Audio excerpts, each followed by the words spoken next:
For the wedding of my husband's cousin, I needed a kimono because this wedding was held in June, and June is the season of unlined kimono, and I didn't have a formal kimono that was suitable for that wedding as a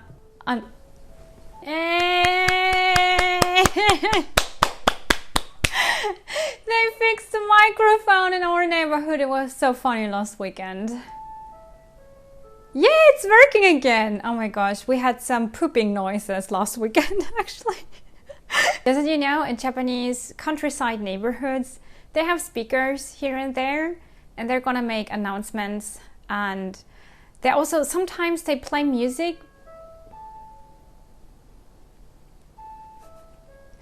They sometimes play music at specific times in the day. So for me, growing up in Germany, what was for me the bells of our church, so I knew what time it is and I need to get back home to get dinner.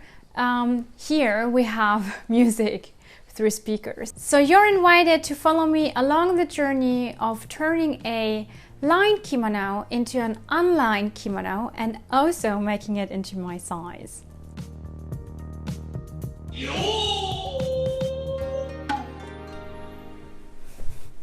I'm filming this already for the third time because somehow my camera didn't record. Are you filming? Yes, it is. We're sewing another orange unlined kimono. Reason for that is that I am invited to a wedding next month, which is June. June is the so-called hitoe season. Hitoe are unlined kimono.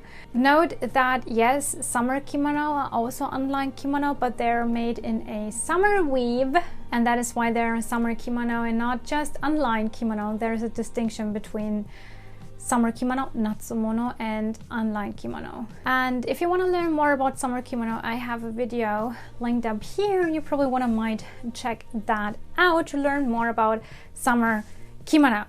Anyway, so this is gonna be an unlined kimono because I do have a bunch of formal kimono for winter because most kimono parties tend to happen in winter. And then I have a summer kimono because I have been invited to summer weddings where I wore a summer formal kimono, but I do not have one for the unlined kimono season, so I will have to make one. This kimono was just, look at it. It's so pretty. I mean, what is not to love about orange and green? Those are just colors that work together really, really well, and I also like this orange shade. It's just really pretty. By the way, when you want to buy a kimono and you plan to make it into your size, I actually do recommend to do what I have done with this one. Order a so-called adaihari. Adaihari is basically the only way to really wash a kimono properly. So you would bring the kimono to a professional kimono cleaner. They will unstitch all the seams of the kimono and put it back into this shape. They just put it back into a really long roll of cloth. You can see that even the parts that were cut in half here are sewed back together. I hope you can see the stitching here. And basically they're gonna put it back into the shape of a kimono bolt. And this is then gonna be washed really with water. They're really gonna wash it. And then they will give it back to you on the kimono bolt roll.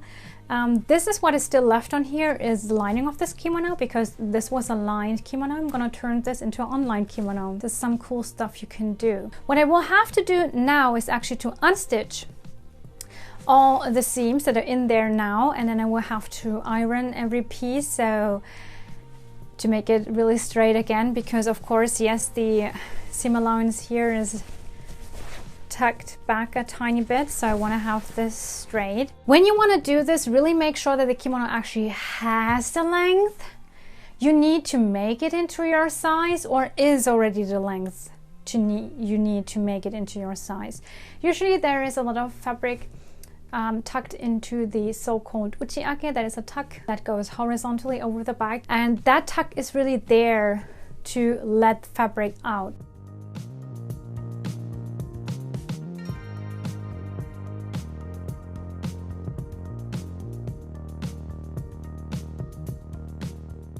Okay, I've now unpicked all the parts of a kimono. Here on the front are 2 sleeves. These are the 2 main parts that you might want to call the bodice, but it's actually, in Japanese it's called migoro. Then you have the 2 attachments on the front, that so-called okumi, and then you have 2 parts for the collar. Yes, and this is how it should look like when you cut out a kimono.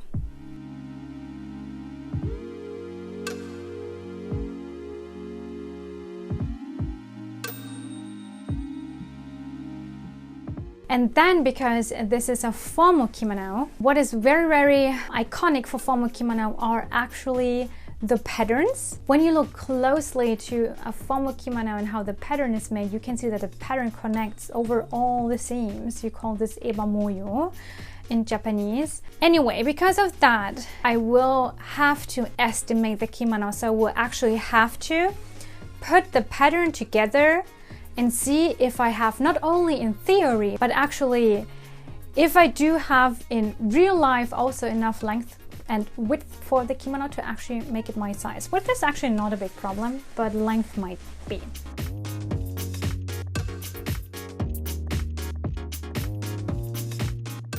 So estimating went super smoothly. I have put first the pattern together and made sure that I have enough width to make my front width. And I also wanted to make sure that I have enough length on the okumi to actually make my length of collar, and everything seems to be fine. And then I have estimated how much I will have left over to put in the so-called uchiage. Okay, let's mark out, probably off camera because it's my least favorite part and I probably don't want to film it, but you will see.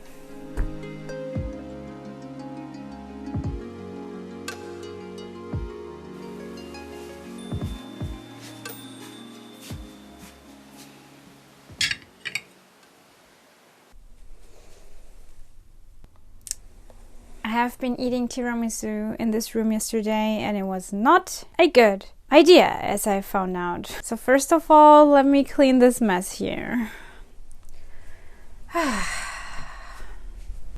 You should know that I actually gave myself a no eating in this room rule. And I did break my own rule. And yeah.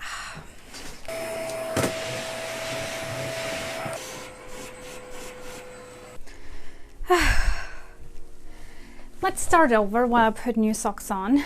When I sew kimono, I think every kimono sewist or tailor has their preferred order of sewing, and usually sewing the sleeves first is not my preferred order of sewing. But I thought this time would be the smarter idea, because everything you sew has to be properly pressed, and when the sleeves are finished, I can put them under something heavy. I'm planning to put them under a pile of kimono and let them be naturally pressed, and then when I pull them out to put them onto the garment, at least the sleeves are already well pressed. Anyway, the sleeves were a struggle because this kimono is weird, I swear. I had this much from here to here. This is all seam allowance in the sleeves. It is way too much, and the sleeves are also very long actually.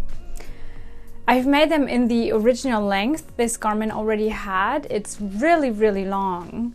I can't go into too much detail without confusing you, but cutting the sleeves a tiny bit shorter, making them a more normal length, and then putting the length into the main piece would have made way more sense for everyone who has ever planned to retailor this kimono into another size, like I do right now. So this is really, really frustrating. I hate being barefoot, so give me a second to put my socks on. Oh, I have to show you. I finally bought a aluminium marumi. I have used a paper one so far, and they get really gross because you have to spray the fabric with water. That is why I always put the marumi into the sleeve between the 2 layers of sleeve, and then I started to pull and form the marumi, which is not that good practice. You usually would put it on top, but I always did it like that because it was of paper. And now I can work here on top, which is actually really cool.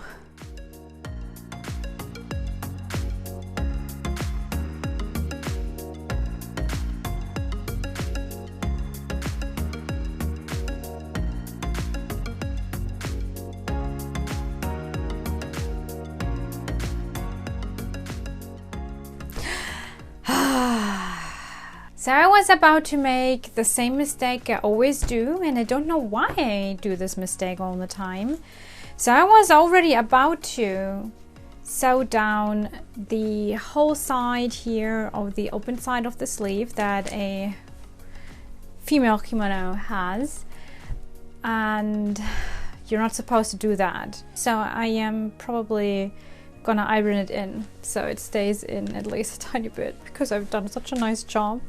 I don't know why I repeatedly do this mistake, but I do believe it is because my first sewing teacher, I could swear, she let me do the whole sleeve every time we did a sleeve.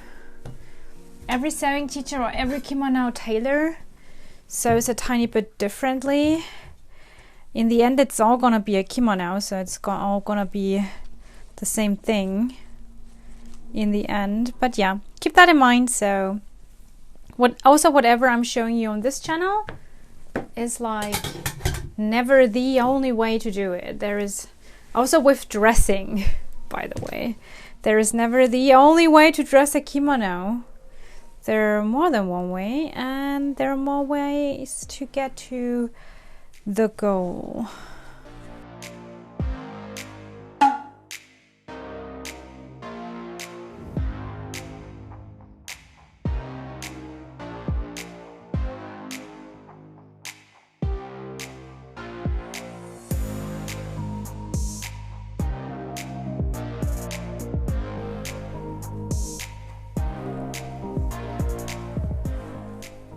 I think I seriously have remembered why I personally do not the sleeves first, because this is probably the crappiest job I have ever done on a sleeve, and I rather start with the center back seam and get a tiny bit of sewing, get a tiny bit familiar with the fabric. I also haven't been working with silk fabric for, I think, a year. I can't remember. I think most of my sewing projects, yeah, they were all cotton or linen or rami or something else, but not silk. Anyway, let's get a tatoshi, put this into the tatoshi, and then put this into my kimono closet under a pile of kimono, and then let's just hope that some pressing will make it work.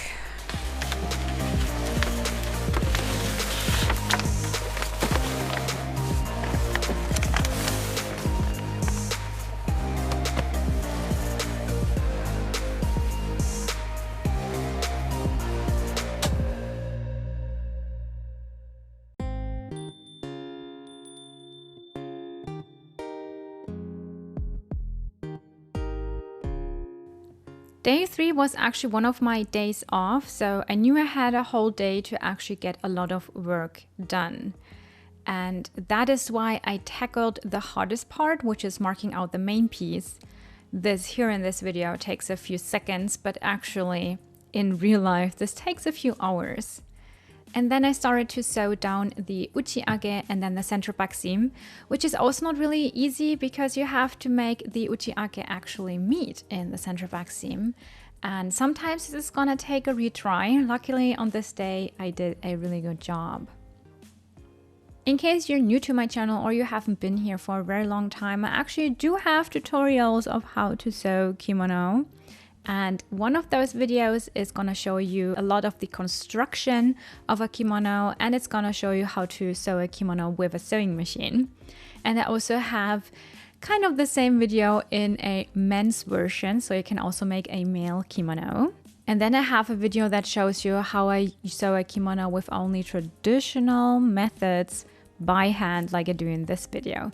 But when you just want to know more about the steps, I really recommend to check out my other videos. I'm gonna link all of them down below.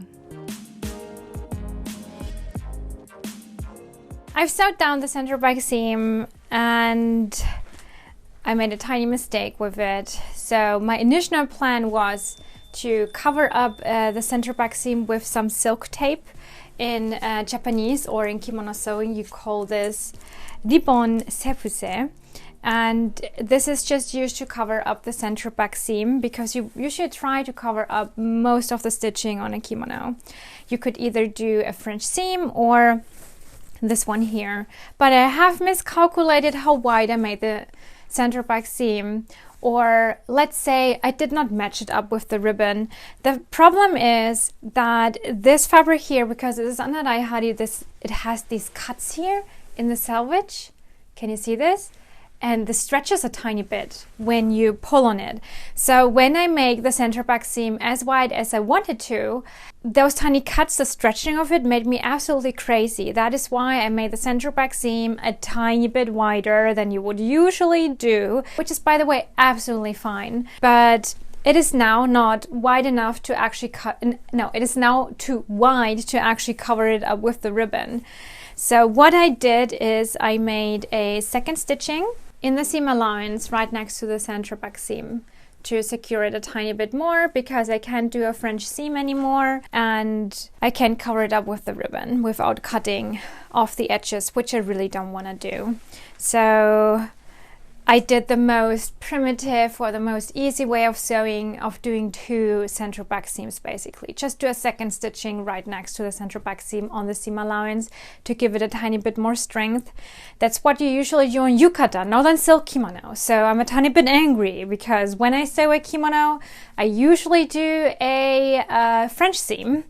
And first time ever, I wanted to try this one here. Now I can't, so I'm a tiny bit pissed with myself, but it's fine. It's fine. And I've started to pin down the side seam here. And it seems like the pattern here is matching up. So we're hoping for the best.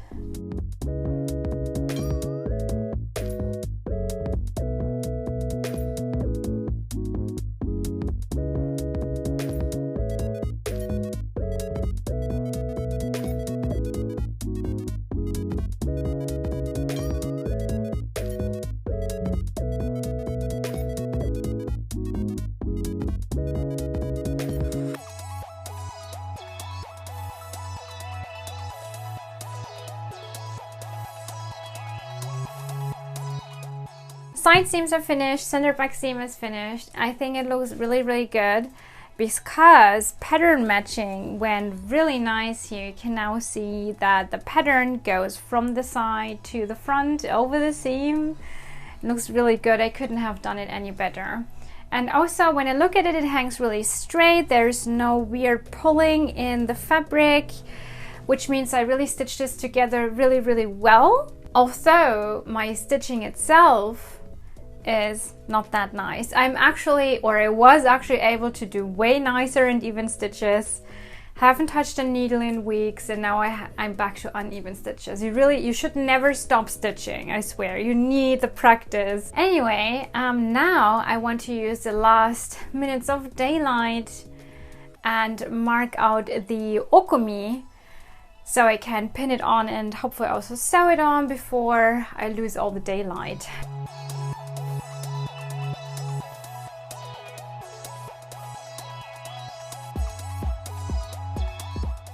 I have changed into my kiwi dress, it's what I call it, because I think I look like a kiwi in this.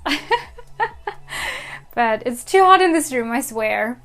In case you don't know, I have just finished this room renovating and interior and everything. This was one of the rooms that didn't have an AC in the beginning. We didn't buy an AC for this room, and I'm still in a trial of if I need an AC or not.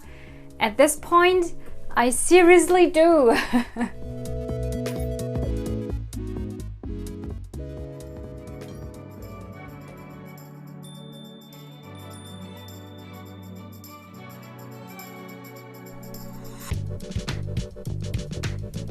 So I spent the last 3 days actually to sew this down. Now I'm sewing down the last few centimeters from the bottom hem. And then today we are finally going to sew on the sleeves and the collar. I hope I can finish this off today, but I'm not 100% sure if I will.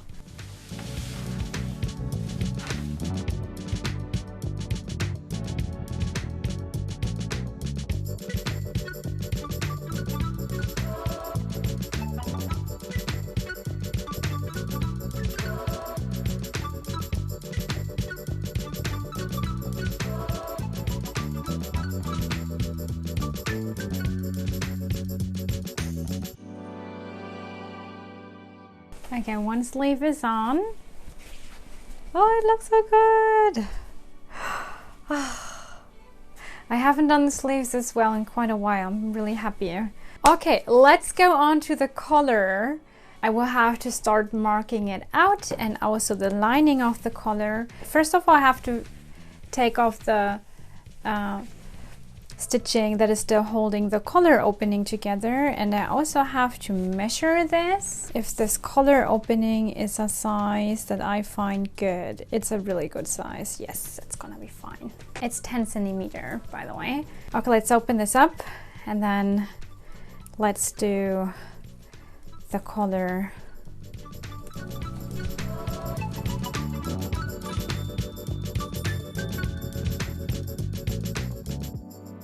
And of course it took me a 7th day to actually finish this kimono off, but I'm glad I did it because the collar is the hardest thing to sew on a kimono, and taking a good break and then getting to the collar is definitely a good idea.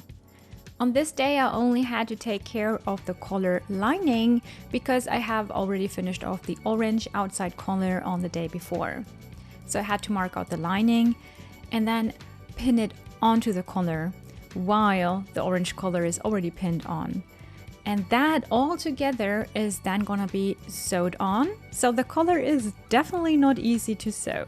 And then last but not least is the tiny snap in the center back of the collar that you're gonna snap in place before you're gonna put the kimono on. So it's gonna be easier to fold the collar down.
Conclusion, the wedding was absolutely wonderful. It was a really, really wonderful wedding. I'm not a fan of Japanese weddings, but this one was really, really good. The kimono, well, I felt relatively well dressed on that day. The issue was rather that this fabric really wrinkles super easily when you sit. So I did a reshoot of all the reveal shots we actually did at the venue because I needed to bring the kimono back home and actually iron it. I don't know if it would actually be better to actually turn this kimono back into a lined kimono. I am thinking about it. Since this kimono was gifted to me from someone who had a relative that has passed away and it was that relative's kimono, I'm really happy to wear this kimono now in my size and giving it a new life and actually carrying on the memory of that person who has passed away. Kimono is clothing that should last not forever, but at least for a few generations. And passing on kimono, or when you receive a kimono, that piece should really be honored. But it's absolutely fine to remake it into something that is suitable for you. It's absolutely fine to give it a new purpose and a new life. Anyway, I hope you really enjoyed this video. If you did, leave me a thumb up and share this video probably, because that would really help me out a lot. And when you're new here and you feel like learning more about kimono from a professional kimono teacher, feel free to subscribe. I would be really happy to have you here. And I see you in my next kimono adventure. Bye!